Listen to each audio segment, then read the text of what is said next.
for me there was a fire inside, a light that just shone flamenco. Celebrating 25 years of excellence, we visit with founder of the renowned Festival Flamenco Internacional de Albuquerque and master teacher Eva Encinia Sandoval, a one-person tour de force. Flamenco was the language with which my mother instilled in me the elements of discipline and energy and focus. Eva shares with us her love for flamenco and her heart for teaching. The cool thing about wastewater is that there is actually energy in it that we can harvest. In our viewer question, how can bacteria harvest energy from wastewater? Each month, we connect with great people and inspired thinking found at the University of New Mexico. Connect is next.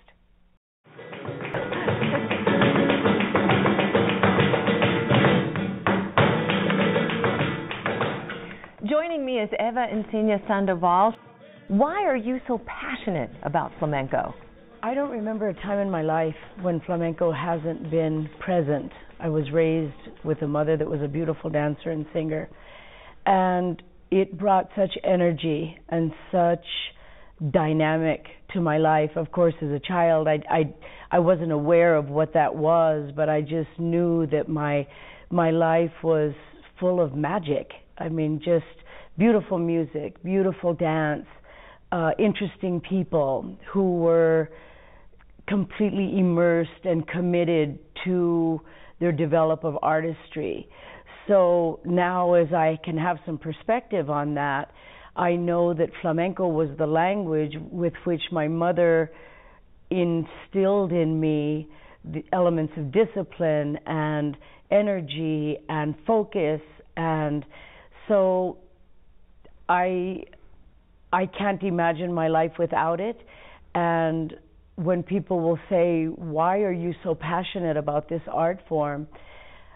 It's so much a part of me. It's in my blood, it's in my heartbeat, it's in my day-to-day life with my students, with my family, with my friends. Everyone is excited about it. So it's my lifeblood. It's what I do. How great to be able to live your passion. It sounds like there was never a time in your life where flamenco wasn't present. Absolutely, and we were all raised as dancers, my brother and sister and I, as were all my cousins and my aunts and uncles dance. You know, we were all part of flamenco. Flamenco was part of us.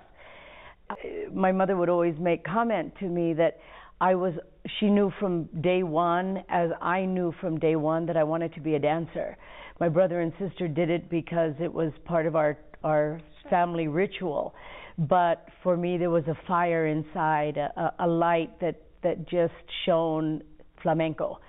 And she would tell me stories of when I was a very young child, how I would go out and fantasize in our garden. We had an enclosed patio, an old territorial style house, where her studio was, and after class and before class I would be out in the garden teaching the trees and bushes how to dance.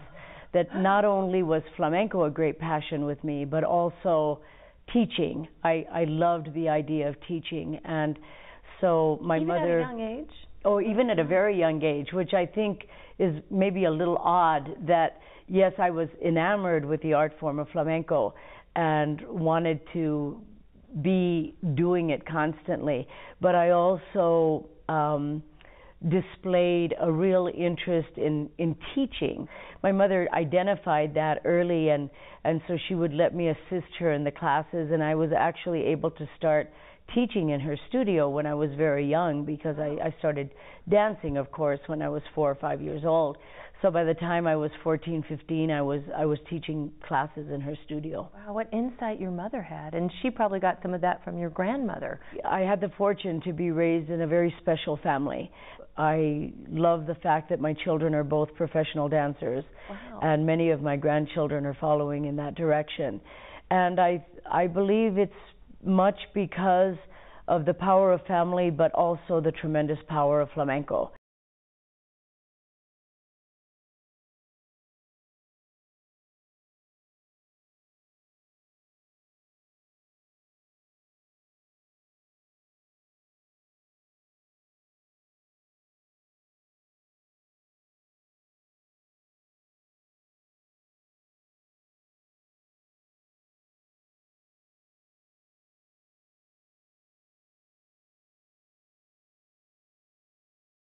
what do you love about the dance itself?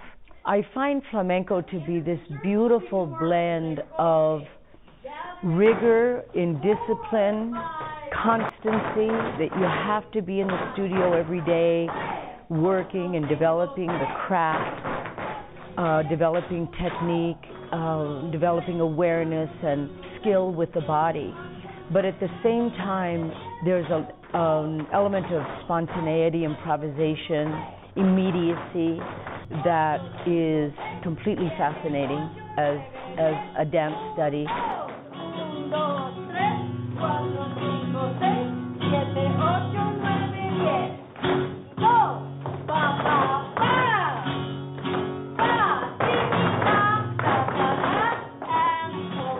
You also have to understand in a very deep way the musical structure, which includes the guitar, the singing, the rhythm of the palmas, because all of those things that come together is what creates flamenco. The flamenco dance is only one element of flamenco.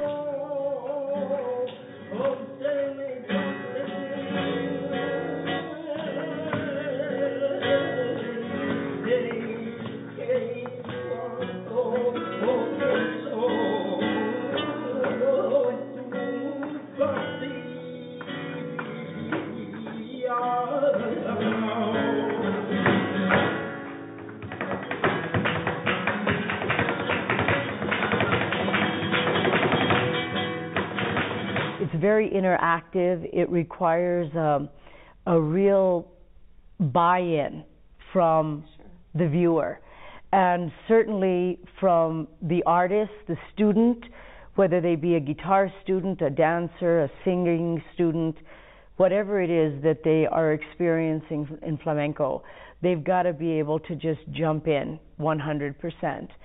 And so it requires that passion. You can't be lukewarm about it. You can't be You don't neutral. sort of like flamenco. Right. You either really like it or you don't.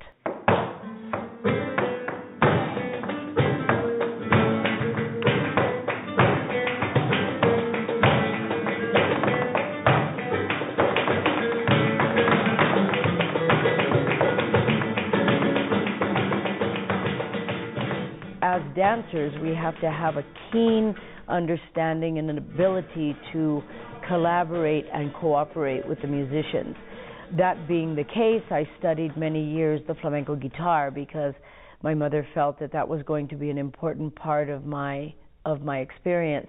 And I was captivated by that as well. I remember there being a time when I realized that I was going to have to make a choice. If I was going to be really a good flamenco guitarist, I was going to have to really put all of my time and energy there, or a dancer put all of my time and energy there. And history tells us which way which direction I went. But nevertheless, that in-depth study of the music, and of course being raised also singing, helped me so much to develop as a flamenco dancer. In flamenco, it's very, very much integrated into your study as a dancer. And talk to me about the zapateados and you said the rhythm, the beat. Absolutely. Flamenco has, as one of the many very demanding and exciting elements of it, rhythm is at the base and the foundation of all flamenco study. How do you teach somebody to feel that? Well, it's difficult. There are tremendous challenges, because one of the challenges that I've found in being on the faculty at the university and teaching people who are coming to flamenco often as a college student, that is their first exposure to it, they haven't listened to the music. They're not familiar with the musical structure, with the fact that there are different rhythmic variations that one must... Not just getting up and dancing. Exactly. Before they can even get any sort of facility as a dancer, there's a certain amount of social and cultural information that they need to have on the art form, and then musical information. And so I like to teach a lot of the 100 level classes. Unlike many full professors at UNM or in any university, usually they're sort of focused on upper division students, maybe even specifically graduate students.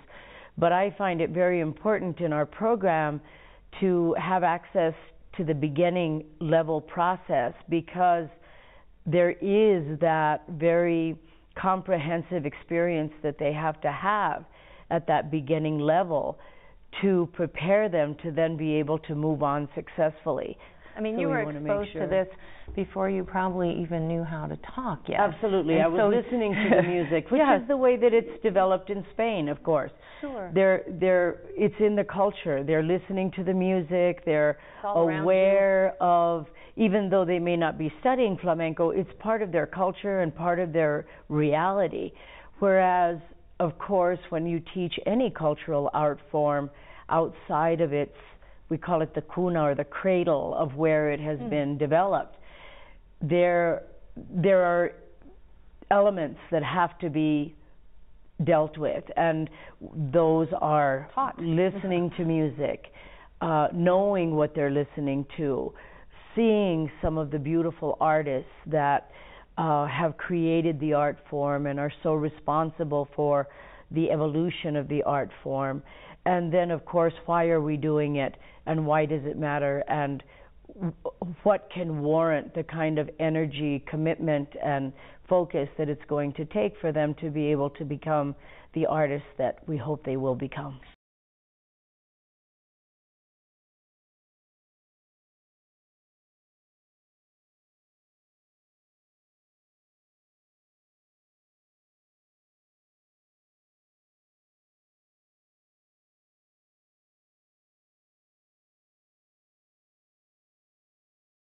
You're sort of the vehicle to bring it outside of that cradle, if you will, so that other people in a different culture can experience it fully and really learn it. I hope so, and I take that responsibility very seriously. I feel responsible, first of all, to our community. I'm a New Mexican and love our community and want very much to be able to take this precious gift that was given to me from my mother and pass it on with integrity. But I also feel very answerable to the Spanish flamenco community. And you've done a tremendous job. I mean, more than 25 years now you've been able to be part of it and watch it evolve. It's interesting because, of course, teaching in a university is very different from teaching in a private studio or in a conservatory. Most dance forms, they say, and I would tend to agree, take anywhere from 8 to 10 years to develop an artist from beginning to end, whatever that is, because the artistic process never ends. It's a lifetime study.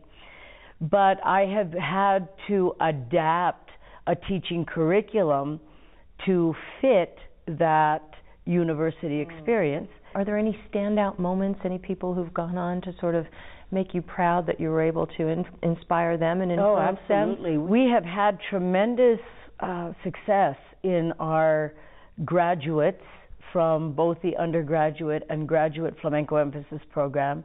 Several of them are coming for our festival that is happening this week. It becomes sort of a reunion for us to get together again, and they've gone off and made their professional careers and come back for the festival to be able to take classes and see performances. Ileana Gomez, who just graduated 2 years ago with an MFA flamenco emphasis degree, has been working with Carlota Santana, touring the United States. Jean d'Arc, who graduated last year with an MFA, is working in New York with a beautiful company, Noche Flamenca. Stephanie Ramirez has had an impressive career as a professional flamenco dancer. I mean, I could name 20 of them today that are out there doing it. So it's got to feel good that you are sort of an instrument or vehicle in keeping this art form alive. I don't pretend to think that this is by my hand alone. Lots of people. I salute the dance program in the university for taking that step of faith with something like flamenco in a university program. A lot of people would question: is that warranted? Is it a study a path of study that requires that type of investigation. Certainly it is.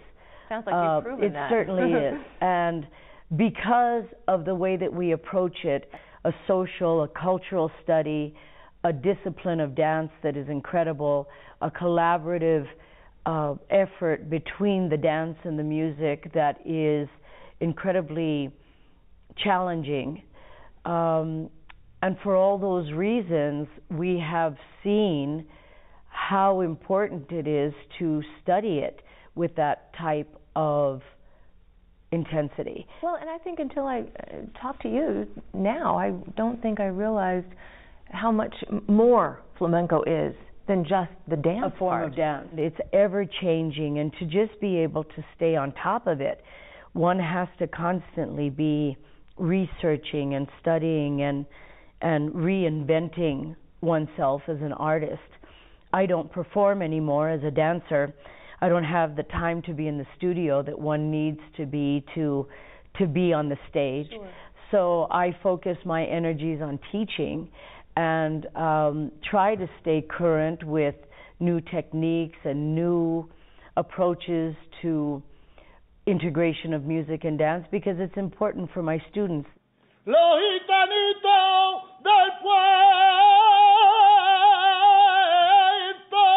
fueron los más desgraciados, calambinos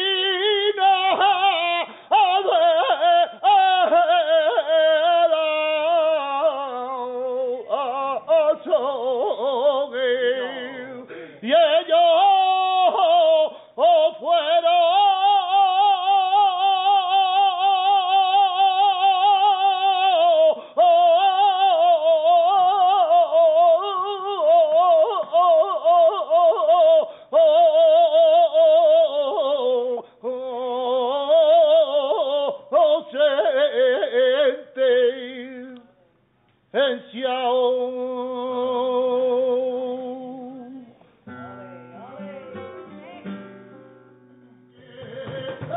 So when someone, a novice as myself, when someone is watching the dance, what are we really seeing?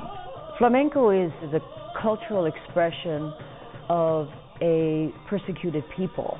That was its original history. It was developed in Andalusia, in southern Spain, by gypsies who had traveled across the European continent from as far away as India.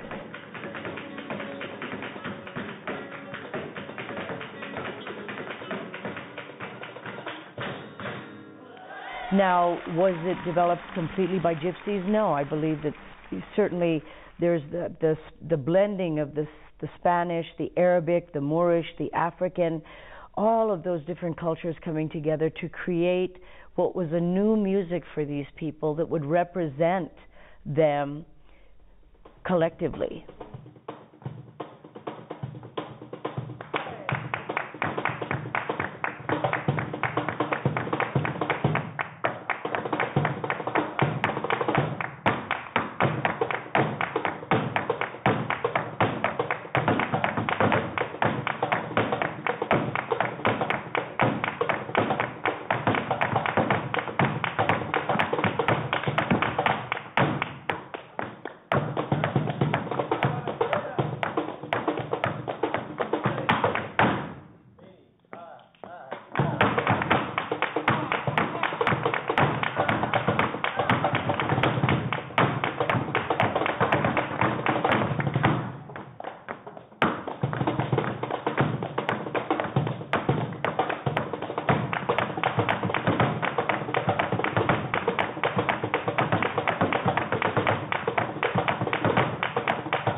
one of the reasons that it's so quickly evolving is it's always borrowing from cultures that it's influenced by. And of course now there's so much access to world music. It's still a movement. Oh, it is. It's a revolutionary movement. I mean, these young artists that are very prevalent and prominent in the flamenco community today are incredibly versed dancers. They've studied flamenco, they've studied ballet, they've studied modern dance. They're aware and appreciative of art and music, and they're on the cutting edge of what's going on in the world.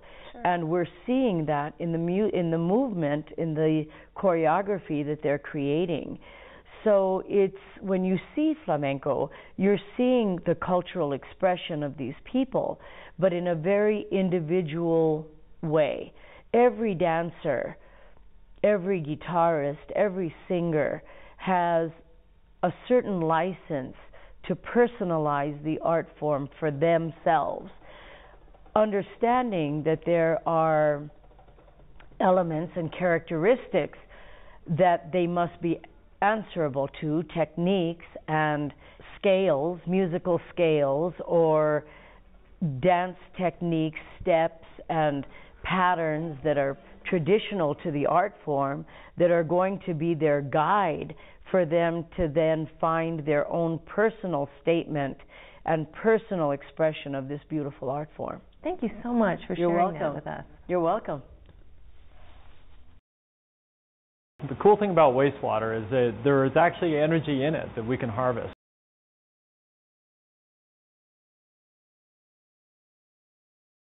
One way to get that energy out is something called anaerobic digestion. Bacteria in the system will ferment the solids and produce methane. Methane, of course, is a major component of natural gas. Natural gas is a great energy source. What I have here is a little plastic piece. You can see it's designed to have a lot of surface area inside. So wastewater will be flowing through these little pieces, and what that's going to give you is a lot of bacteria that are going to do biodegradation of your waste for you. You get different bacteria growing on here, and those bacteria have different capabilities in terms of removing different compounds from the wastewater. It'll biodegrade things like ammonia, phosphorus, and also a lot of organic compounds that we don't want going out into the Rio Grande. So we're trying to basically build a better mousetrap here, improve the characteristics of this media to sort of do ecological design of the bacteria in our system to get them to be the workhorses for us to do a better job at the wastewater treatment. Another more high-tech way to get that energy out is something called a microbial fuel cell. We take bacteria. What they do is they take the food in the wastewater and deliver the electrons in that wastewater, producing CO2 and more bacteria, and biodegrading the wastewater in the process. So in a microbial fuel cell, you basically insert a circuit into the bacterial metabolism, and it looks a lot like a battery. You have the bacteria growing on an anode. So here's a little experimental anode we have here. You can see there's a wire coming off of a little porous piece of fabric here. We do different things with this fabric to change the surface chemistry of it to see how we can facilitate bacteria growing on this fabric. The bacteria then deliver electrons to an anode.